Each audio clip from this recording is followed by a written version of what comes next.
अस्सलाम वालेकुम viewers, welcome to Urdu से YouTube channel. Like the video, subscribe my channel and press the bell icon to get notified. नाम है शर्किया। शर्किया नाम के इंग्लिश में स्पेलिंग बनते हैं SHARQIA। शर्किया नाम का इस्तेमाल लड़कियों के नामों में होता है। शर्किया नाम लड़कियों के लिए मखसूस है।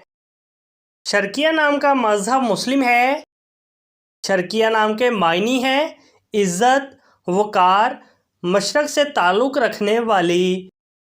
शर्किया नाम के इंग्लिश में 7 हरूफ हैं और ये एक लफ्ज़ है, 7 वर्ड्स एंड 1 लेटर।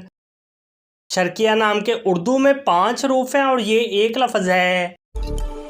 अपने नाम का मीनिंग जानने के लिए कमेंट बॉक्स में लिखिए। चैनल को सब्सक्राइब कीजिए, वीडियो को लाइक और शेयर कीजिए। Thanks for watching.